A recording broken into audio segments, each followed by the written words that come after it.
To the world, she's the picture of royal elegance. But behind the palace doors, something far more fragile is unfolding. From her earliest days as the Duchess of Cambridge to her poised presence as the Princess of Wales, Catherine has been the embodiment of grace, tradition, and modernity. The world has admired her elegance, her calm under pressure, and the quiet strength with which she stepped into one of the most scrutinized roles on the global stage. She was never meant to be a royal by birth, but by demeanor and devotion, she became one. Paparazzi flashes, public engagements, and tabloid headlines became routine, but they only ever told half the story. To the public eye, Catherine was always glowing, smiling, flawless, but reality, as it so often is in the royal world, was far more complicated. The layers of duty, family, and physical strain had been building for years. Then came the public revelation that shook the illusion. In late 2024, Kensington Palace made the shocking announcement: Princess Catherine had been diagnosed with cancer. The news, while jarring, was quickly wrapped in optimism. A brief statement assured the world that Catherine was already in treatment and responding well. A collective sigh of relief followed that she was young, beloved, and strong. Surely, she would bounce back. And in the months that followed, it seemed she did. A few brave public appearances, quiet reassurances from senior aides, and eventually, the official announcement of her remission painted a hopeful narrative. But hope, it seems, had been carefully curated. Because while the palace was busy calming fears, an undercurrent of unease was growing behind the scenes. The palace didn't celebrate the remission with fanfare. Instead, it emphasized a condition, a careful disclaimer, that her return to royal duties would be taken one day at a time. For a family that rarely shows its cracks, this caveat spoke volumes. It was a warning masked in diplomacy. The message was clear to those who looked closer. Something wasn't right. And while the public applauded her bravery, those closest to her knew the battle was far from over. The contradiction was hard to ignore. How could a woman hailed as a symbol of royal perfection, always polished, always composed, still be too unwell to resume her duties fully? What exactly was being held back from public view? It was this haunting contradiction between glamour and fragility that began stirring whispers inside and outside palace walls. Because if Catherine had truly conquered her illness, why did her schedule remain so erratic? Why were high-profile events still being skipped? And why, despite smiling photographs and optimistic statements, did every new appearance seem tinged with hesitation? The fairy tale was fraying at the edges, and behind the impeccable outfits and rehearsed smiles was a woman still grappling with a private storm. A storm the palace desperately wanted to contain. But just when it seemed she was returning to normal, a sudden disappearance left even the palace in chaos. She was scheduled to appear. But when the time came, the royal car stayed empty, and the silence was deafening. Ascot isn't just another social gathering on the royal calendar. It's a defining moment. A stage where tradition, fashion, and hierarchy collide under the sharp lens of global attention. Catherine's name had been confirmed. Her team had given every indication that she would attend.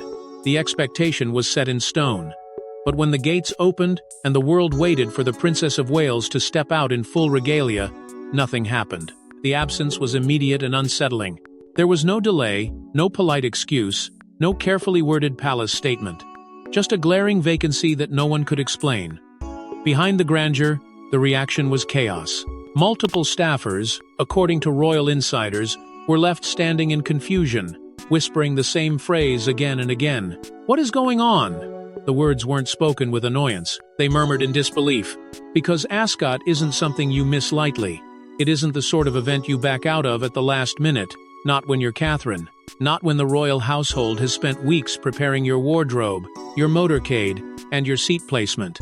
Something had gone wrong. And it hadn't just gone wrong quietly, it had unraveled the entire illusion of stability the palace had worked so hard to project. The media, quick to catch a crack in the royal facade, erupted into speculation.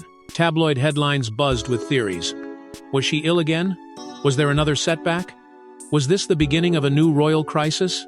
The timing of her absence couldn't have been worse. Just months earlier, the palace had declared her in remission, framing it as a slow but steady return to normal life. And yet, here she was gone from one of the most visible royal spectacles of the year, without explanation. Insiders began drawing chilling parallels. They remembered the winter of 2023, when similar silence surrounded her extended disappearance from the public eye. Back then, the official story was a routine abdominal procedure, but it snowballed into months of absence, mounting concern, and finally, the revelation of her cancer diagnosis. Now, once again, the royal communications machine had gone quiet. The resemblance to those dark days was impossible to ignore. Was history repeating itself? Or worse, had it never really ended? The sudden no-show wasn't just a logistical hiccup. It was a signal that the remission narrative may have been more fragile than it appeared. Behind the scenes, her health might be deteriorating again, or never fully recovered at all. Every hour without a statement fueled further panic. Every insider whisper added weight to the possibility that the truth was being buried. And while the palace scrambled to contain the fallout, one undeniable fact remained. Catherine's absence had set off alarm bells, not just in the press, but within the monarchy itself. Her role is not ceremonial, it is symbolic. And symbols, when they vanish, leave voids that demand answers. The truth didn't come from a palace statement, but from an unthinkable event just days later. She woke up feeling off, but no one expected what would follow in the next 48 hours. The 18th of June, 2025, began like any other morning inside Kensington Palace. The schedule was set, the security briefings delivered, and the royal aides moved through the corridors as they always had. But in the private quarters of the Princess of Wales, something was wrong. Catherine had risen later than usual, visibly drained, and unable to shake an unexplainable fatigue. It wasn't pain, not exactly. It was something deeper, something her own instincts warned wasn't right. She had experienced bad days before, many of them, in the long aftermath of her cancer treatment. But this was different. When palace doctors arrived, it was meant to be precautionary. They had seen her push through public engagements with worse symptoms, and Catherine, by all accounts, was not one to complain. But this time, her silence was unsettling. She lacked her usual resolve, her composure was absent, and her voice, usually steady even in illness, was faint, reluctant. Behind closed doors, the atmosphere shifted. The physicians did what they could. Blood work, vitals, assessments, but the improvement never came. The hours passed, and with each one, the sense of urgency crept closer to panic. Something was deteriorating and fast. By midday, whispers among the staff became more than just concern. One aide reportedly excused herself in tears after seeing Catherine pale and unable to rise without assistance. The idea of hospitalization was floated, then hesitated on. Royals do not get rushed to hospitals unless absolutely necessary. It sends a signal. It invites headlines. But Catherine's condition gave them no choice. Quietly, discreetly, and without fanfare, a transport was arranged. Within hours, she was moved into the care of specialists under complete media blackout. That decision sent shockwaves through the palace. Even senior aides who had been briefed on Catherine's long recovery were taken aback. No one had anticipated a sudden collapse. No one had prepared for a hospital stay so soon after the remission announcement. The optics were damaging, yes, but more than that, the emotional weight was unbearable. It meant that despite the royal narrative of resilience, Catherine was still battling something much bigger than anyone had let on. Behind every elegant appearance and carefully staged photo was a woman still walking a tightrope between strength and survival. And while the palace clung tightly to silence, the truth was now impossible to hide. Catherine's health wasn't just a footnote in her royal story. It was the headline. Her body had been through months of torment, and now it was speaking louder than any PR strategy could suppress. Whatever had happened that morning was a reminder that her condition had never been conquered. It had only been quieted. But if the palace thought it could control the narrative, the silence only made the whispers louder. For a family that controls every photo and phrase, why are they letting the rumors run wild? When the Princess of Wales was quietly rushed to the hospital on the 18th of June, the nation braced for an official update, but it never came. No photographs were released, no health bulletin was issued, and not a single senior royal made a statement to calm the storm. Instead, the palace turned inward, retreating behind its time-honored walls of silence, hoping the storm would pass if they just waited it out. But in the age of relentless media and a public desperate for answers, silence doesn't soothe, it suffocates. And in this case, it did something far worse. It made the world suspicious. The royal communications team, normally swift in spinning narratives, chose ambiguity over clarity. No denials, no confirmations.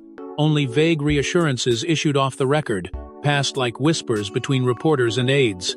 It was a strategic vacuum, one that allowed speculation to metastasize. Instead of extinguishing the panic, they poured fuel on it.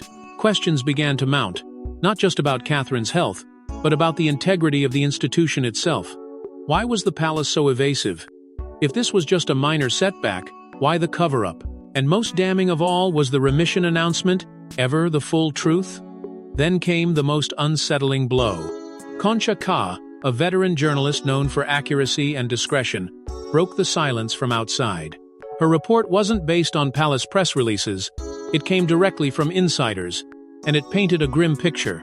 According to her sources, Catherine's condition had been misjudged internally. Staff had expected a recovery, but instead witnessed deterioration. There were moments of real fear behind those palace walls, where aides feared not only for her health but for the optics of losing control over the narrative. Ka's report detailed the missed warning signs, the rushed hospitalization, and the internal scramble to keep the truth from the public. The effect was instant. Confidence in the palace began to fracture.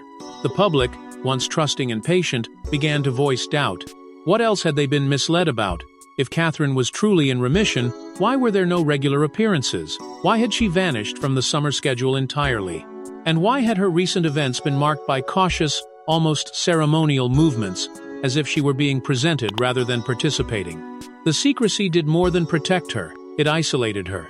It turned Catherine from a symbol of grace into a cipher for anxiety, and in doing so, it chipped away at the very foundation the modern monarchy has worked so hard to rebuild: transparency, trust, and relatability.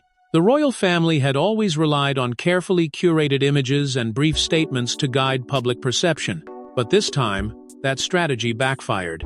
The absence of information became the loudest sound of all, and just when you think things couldn't feel more uncertain, a darker truth emerges from those closest to her. Behind the polished gates, she fought alone against something far stronger than headlines.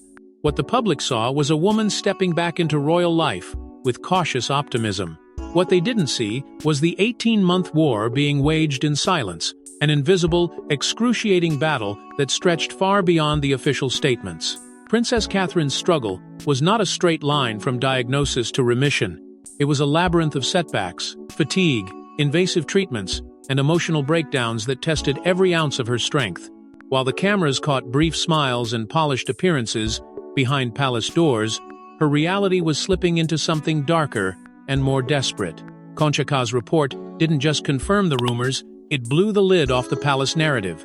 According to her sources, the months leading up to June had been a spiral. Moments of hope were crushed by recurring health scares. Treatments that once showed promise began to fail. Catherine wasn't simply recovering, she was barely holding on.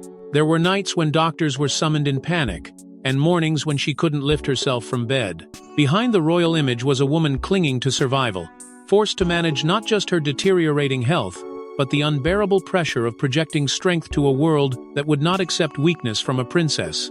Sources within the palace have revealed that senior aides had quietly prepared for the worst. Emergency protocols were drafted not for public events, but for private emergencies.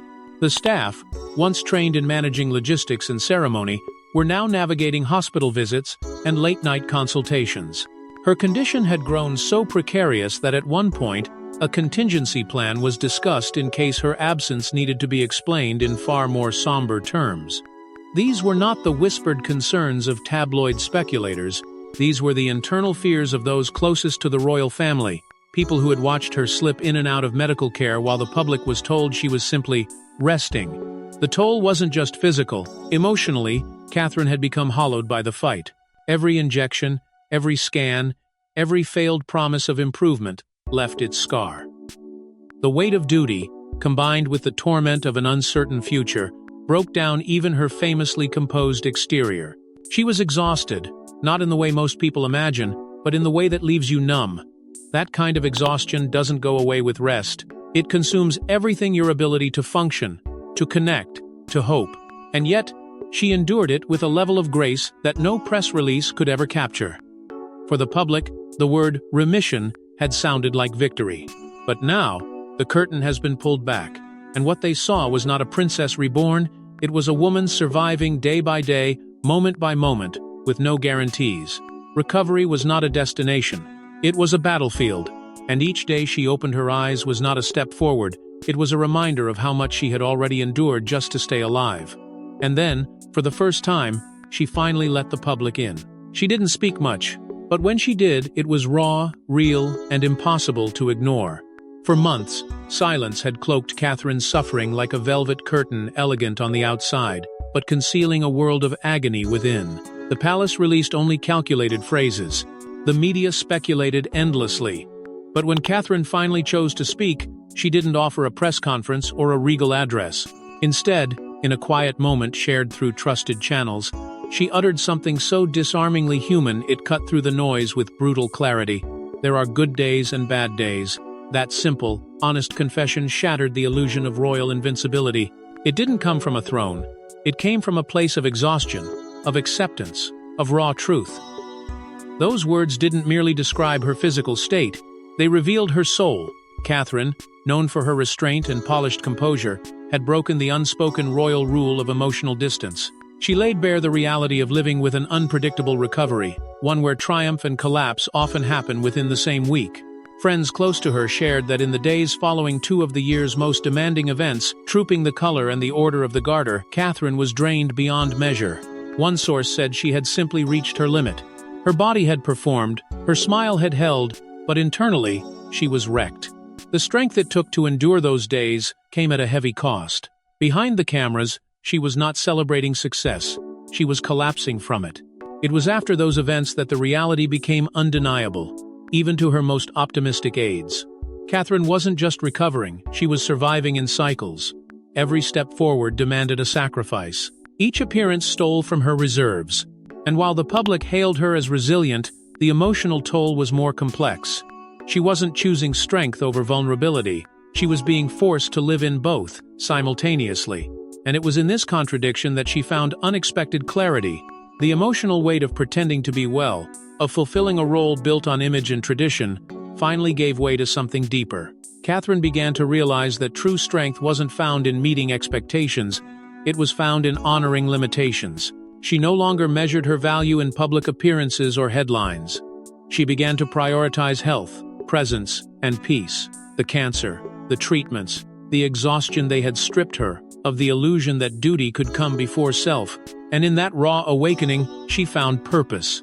This vulnerability didn't make her weaker in the public eye, it made her relatable, real, and more respected than ever. People no longer saw a distant royal figure. They saw a woman navigating an excruciatingly human experience with grace, honesty, and determination. Her struggle redefined what strength looks like, not as polished perfection, but as the courage to say, "I can't do this today." And with that clarity, she rewrote her royal script completely. She once followed the calendar. Now, she makes the rules. In a world governed by tradition, where every royal move is choreographed down to the minute, Catherine's quiet rebellion didn't come with grand speeches or press briefings. It came through silence and absence. The palace had long relied on her to fulfill roles not just with duty, but with perfection. Her schedule was once rigid, carved into stone months in advance. But as her body and spirit continued to bear the weight of illness, she began to see the futility of that structure. And more importantly, she found the courage to break it. No more endless appearances, no more pushing through pain just to satisfy expectations. Catherine began to say no, and in the royal world, that was nothing short of revolutionary. From the outside, it looked like selectiveness, but inside, it was survival. She chose her engagements carefully, not based on optics, but based on whether her health could withstand them. Events once considered mandatory suddenly slipped from her calendar, and rather than justify each decision, she let the absence speak for itself. Each appearance now held more weight, more intention. She wasn't disappearing, she was redefining. What might have once been criticized as evasiveness was instead met with understanding, even admiration. Prince William, her partner in public and private, stood firmly behind the shift. His support was unwavering not just in words, but in action. He adjusted his own schedule, took on additional responsibilities, and ensured that Catherine's new pace wasn't seen as weakness, but wisdom. Together, they forged a new rhythm, one that prioritized health, family, and presence over relentless tradition. And in doing so, Catherine's role evolved. She was no longer just a dutiful figure in a centuries-old institution. She became a symbol of balance in a system built on sacrifice, a modern woman choosing self-preservation over self-destruction. Her strength wasn't in doing it all, it was in knowing when not to. That kind of quiet authority resonated beyond palace walls. For the first time in a long time, the public didn't just admire her, they related to her. They saw in her a reflection of their own battles, their own boundaries, their own moments of needing to step back in order to move forward. Catherine didn't lose her status by changing the rules. She elevated it, not because she clung to power, but because she redefined what that power meant, and as she took control of her calendar, she took control of her narrative. The princess the world once knew had evolved into something far more powerful than polished appearances. She became a voice for measured resilience, not performative perfection. And when she finally stepped back into the spotlight, it was nothing short of a statement. She didn't need words. Just one step onto that balcony said it all. On the 14th of June, the Princess of Wales returned. Not with a speech, not with a declaration, but with presence. A presence that felt louder than any headline, more powerful than any announcement. As she appeared at the King's birthday parade, all eyes locked on her, not out of duty, but out of disbelief. She stood there, not as a flawless royal icon, but as a woman who had been to the edge and returned. Visibly cautious in her movements, her frame thinner, her gaze more focused, Catherine didn't attempt to conceal the strain she carried. But that's exactly what made the moment resonate so deeply. Her vulnerability wasn't masked, it was embraced. Just days later, Garter Day brought another defining image. The photographs that emerged weren't just ceremonial, they were historic. Here was a princess who, by all insider accounts, had spent the past year in and out of hospitals, cloaked in secrecy and battling silent suffering. And yet, she stood before the world, wearing the weight of recovery with unimaginable grace. It wasn't the fanfare that made the public react. It was the quiet determination in her posture. The way she didn't seek the spotlight but honored it anyway, as if she understood the world needed reassurance. Not just that she was okay, but that she was still fighting. The public response was immediate and emotional. Tears weren't just shed by well-wishers in crowds, they were felt through screens across the globe. It wasn't just relief, it was recognition. Catherine had become more than a princess. She had become a symbol of perseverance, of strength that doesn't roar but endures. For months, people had debated her condition, questioned her silence, and speculated about her future. But all of that fell quiet the moment she reappeared. Because her return wasn't performative, it was powerful. A carefully timed act of bravery that turned concern into inspiration. Even in pain, she exuded elegance. But it was a new kind of elegance, one forged through suffering, not rehearsed through protocol. Her presence on those royal grounds wasn't a performance. It was a declaration that healing is not linear, and strength is not about appearances, it's about endurance. She hadn't returned because she was fully healed. She returned because she chose to show what it looks like to keep going. In the eyes of many, Catherine's quiet comeback carried more weight than any throne speech or state visit. Because it was real. Because it reflected a truth people rarely see in royalty, that even the most admired, the most composed, can break and still rise. Her journey is no longer about being the perfect future queen. It's about being a human being with scars, walking back into the light on her own terms. But behind the pageantry, she's holding tighter to the people who matter most. She traded tiaras for tree walks and never looked happier. After months of uncertainty, public anxiety, and the burden of palace protocol, Catherine found herself in the one place that offered something no medical intervention could bring peace. Far from the stone walls of royal duty, Norfolk became more than a country retreat. It became a sanctuary. There, without cameras, without aides, without the looming weight of expectation, she rediscovered herself not as the Princess of Wales, but as a woman who had almost lost everything, and who now refused to let anything take precedence over the life that remained. In Norfolk, Catherine wasn't preparing speeches or orchestrating appearances. She was present in the smallest moments, where healing happens unnoticed. Long walks beneath trees with Prince William at her side, watching their children run freely across open fields, cooking quiet meals, embracing silence rather than running from it. These were not acts of recovery for show. These were acts of survival, of choosing simplicity after complexity, of choosing family over the formality that had nearly buried her under its pressure. The world, used to seeing Catherine adorned in jewels, now glimpsed something more precious. A mother holding her daughter's hand, a wife smiling in conversation with her husband, a woman who had known pain deeply enough to know what truly matters. These images didn't make headlines. They weren't paraded in glossy spreads, but they were captured in whispers from locals, in glimpses that told of a woman letting herself simply be. This shift wasn't temporary. It wasn't a sabbatical. It marked a new era in Catherine's life, one where her role would no longer be dictated by palace agendas, but by personal truth, where her value was not determined by attendance but by authenticity. In many ways, this quiet retreat was the boldest choice she'd made, not because it defied tradition, but because it embraced what tradition had too often ignored, the humanity behind the crown. And in doing so, Catherine may have stumbled upon her most powerful legacy. Not as a queen consort carved from royal ceremony, but as a woman who lived through a storm and returned not to the throne but to the roots, a mother, a partner, a survivor, someone who fought her battles not for headlines but for moments like these, moments that remind her why she endured. The crown may someday rest on her head, but her legacy will be etched in the lives she touched, the truths she chose to share, and the values she chose to live by, far from flashing cameras and scripted gestures.